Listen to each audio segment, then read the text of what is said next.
Dear students, welcome to the third part of the presentation regarding electricity.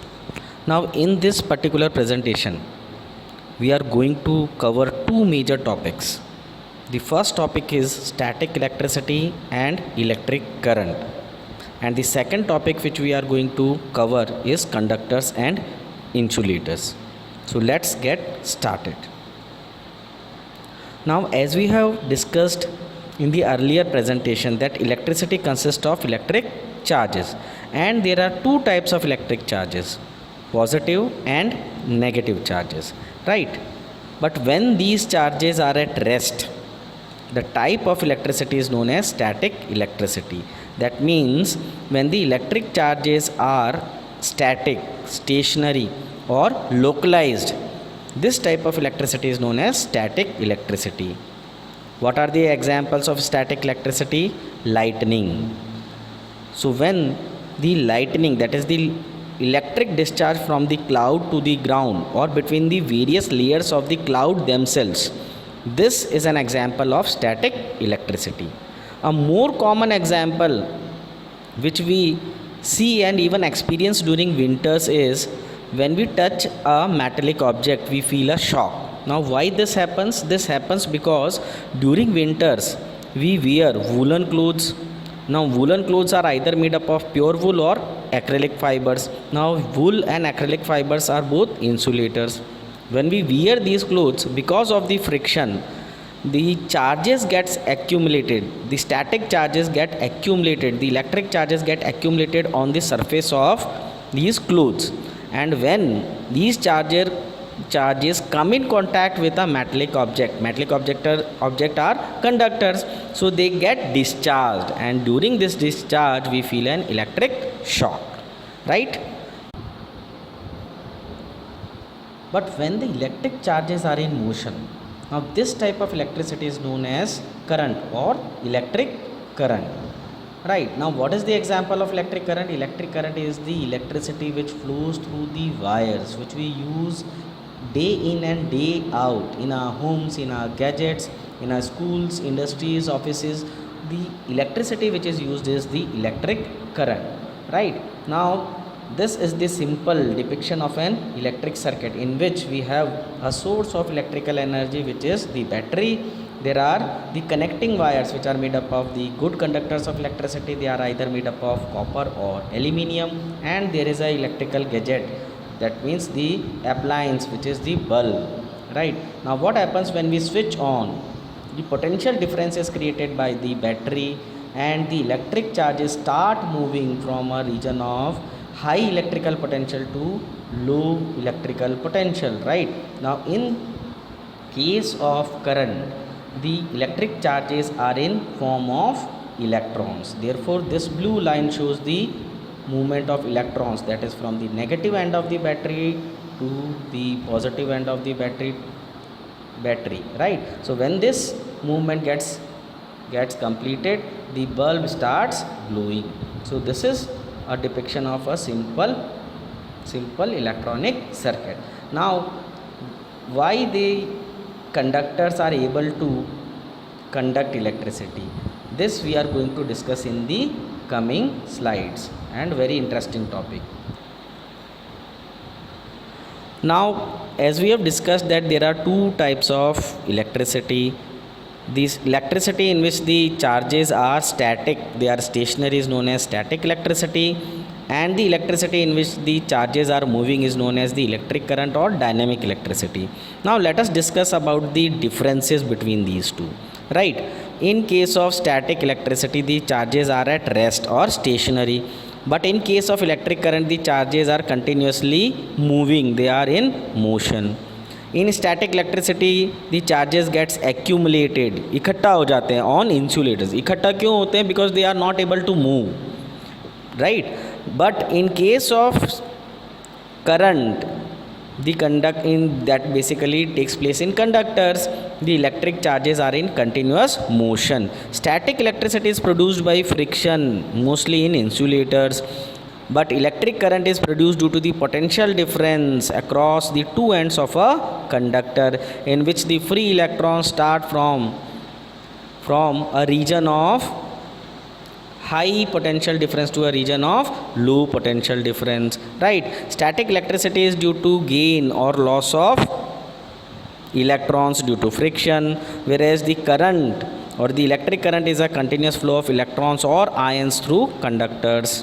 Example of static electricity is the charge on glass rod and ebonite stick due to rubbing or the lightning, which we had just discussed. The example of electric current is the continuous flow of free electrons through the conductors, right? Now the branch of science which deals with the static electricity is known as electrostatics, and the branch of science or the physics dealing with the study of flowing charges, electric charges in continuous motion is known as electrodynamics, right? So let us go to the next slide, or there are some examples. Let us see. Now this is a cat. Now the body of the cat, you will see, is covered with small pieces of thermocol.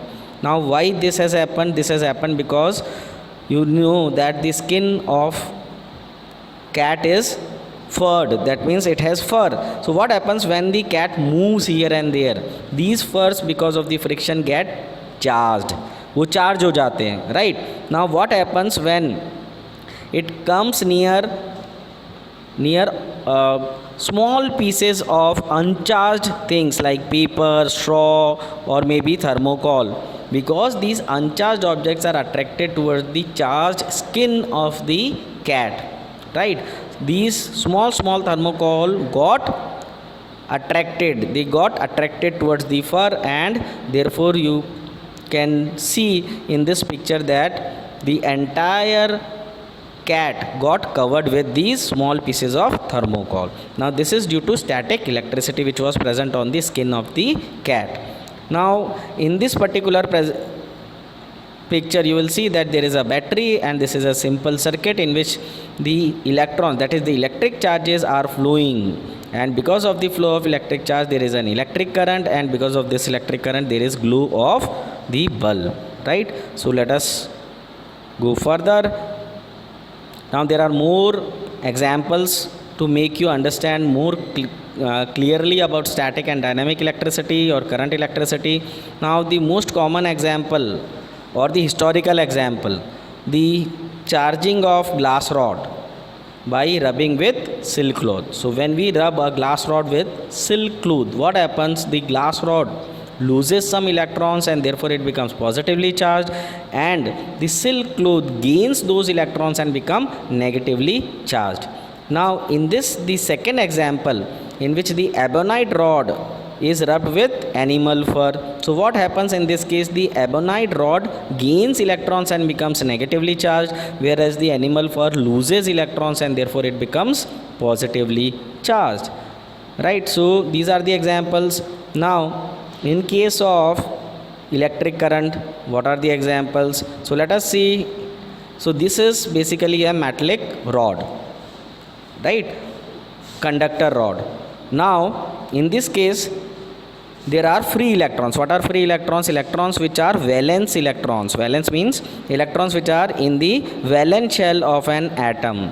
Now in case of metallic atoms, these are very loosely bound, है ना? उनका जो nuclear attraction होता है, nucleus से valence shell का, valence electrons का attraction बहुत कम हो जाता है, thereby giving slight energy. बहुत कम एनर्जी देने से भी ये वैलेंस इलेक्ट्रॉन्स क्या होते हैं? उस एटम से निकल जाते हैं. Now these are known as the free electrons in case of metals. Now these free electrons move from one metallic atom to the other, right, and therefore the electric charges can flow through them. And the second diagram depicts the flow of electrons from the negative terminal of the battery to the bulb, and then through the bulb to the positive terminal of the battery through the conducting wires, right? Now this is what we call as electric current. Continuous flow of electric charges constitutes electric current. Now depending on whether a substance conducts electricity or not, they are broadly divided into two categories. Now what are the materials or substances which conduct Electric charges which allow electric charges to pass through them are known as conductors, and the materials or the substances which do not allow electric charges to flow through them or to pass through them are known as insulators. Right, conductors. Substances through which electric charges can easily pass are known as conductors. Examples are metals, aqueous solution of salts, acid, bases, ionized gases, etc. are known as electrical conductors. Right. Now, in case of solid conductors, they have the ability to conduct electric charges because they have free electrons. Now, what are free electrons? We are going to discuss now. Right. What are free electrons? This concept is very, very important. So, please, dear students, pay attention to this particular topic. Now, in case of solid conductors, they have free electrons, now which account for their ability to conduct. That means, if any substance has free electrons, it can conduct electricity, it will be a conductor. And if any substance has no free electrons or very, very few free electrons, then it will not be able to conduct electric charges. That means it will be an insulator. Right. Now, here you can see it is a piece of a metal. Right. Now, here you can see the red are known as the atoms. These are the metallic atoms, and the small blue color dots are the electrons. Now, these are the valence electrons. In case of metals, the valence electrons are very loosely held. Right तो वो क्या होता है, जो valence electrons है अपने shell से बाहर घूमते रहते हैं, वो एटम्स के बीच में घूमते रहते हैं. Right, now these electrons are known as the free electrons. Right, so what are free electrons? Free electrons are, please understand this, free electrons are those electrons which are weakly bound. वो valence shell से बहुत weakly bound होते हैं, मतलब उनका जो nucleus का जो अट्रैक्शन होता है वैलेंस शेल के इलेक्ट्रॉन्स की तरफ वो बहुत कम होता है, स्लाइट होता है. Free electrons are those electrons which are weakly bound to atoms, ions और molecules, and they are free to move under the influence of applied electric or magnetic field. Right, these are free electrons. Now there are about 10 raised to the power 28 free electrons per meter cube of a metallic conductor. Now you can see that there is a sea of free electrons in metals, and therefore metals are known as good conductors of electricity. Right, so understand this. Once again, there is this small rod, and here you will see that there are free electrons. Now when we give a potential difference, when we give a source of electric energy to them, they are pushed in a particular direction, they start moving in a particular direction. This continuous motion of free electrons in a conductor constitutes electric current. So now you know what is electric current, but we are going to discuss about electric current in the next presentation. Now here you can see, I think many of you or most of you would have seen the Avenger series. Now Thor has the power of electricity, right? So I have just depicted electricity with Thor. Now this is the depiction how the free electrons move from one metallic atom to the other. Here you can see this is the valence electron. It has moved from this particular atom to this particular atom, and then from this to this, and ultimately there is a net flow of electrons in one direction. Right, so this movement also from this to this atom, from this atom to this atom. Now these are the free electrons which are moving from one metallic atom to the other metallic atom through a conductor. Now this continuous motion of free electrons is what is known as electric current. Now what are insulators? Insulators are substances through which charges, that is electric charges, cannot pass. Right, why they cannot pass? Because insulators either have no free electrons or have very, very few electrons, free electrons. Right, so materials which do not allow electric charges to pass through them are called insulators or dielectrics. Dielectric is the other word for insulator. For example, glass, proclaim, ceramics, wood, rubber, plastics, these are examples of insulators. Right, now in insulators the electrons are strongly bound to their atoms. That means the nuclear attraction towards the valence electron is very strong, therefore the valence electrons do not get ejected easily. ठीक है, वो उनकी जो nuclear attraction होता है valence electron के लिए वो बहुत ज़्यादा स्ट्रांग होता है, इसलिए अगर हम उनको एनर्जी भी दें तो भी वो वैलेंस इलेक्ट्रॉन बाहर इजीली नहीं आते, right. They are very strongly bound to their atoms, the nuclear attraction is very strong, thus free electrons are either absent or there are very very few free electrons in insulators, right. This picture also depicts this, right. It says that in an insulator the free electrons, that is the valence electrons are very tightly bound to the nuclei and therefore they resist any movement, they do not move out of their valence shell, and that is why the insulators do not conduct electricity, they do not allow electric charges to pass through them. I hope that this presentation would have given you a clarity about what is static electricity and what is electric current. That means when charges are in motion, and the other concept what are conductors and insulators.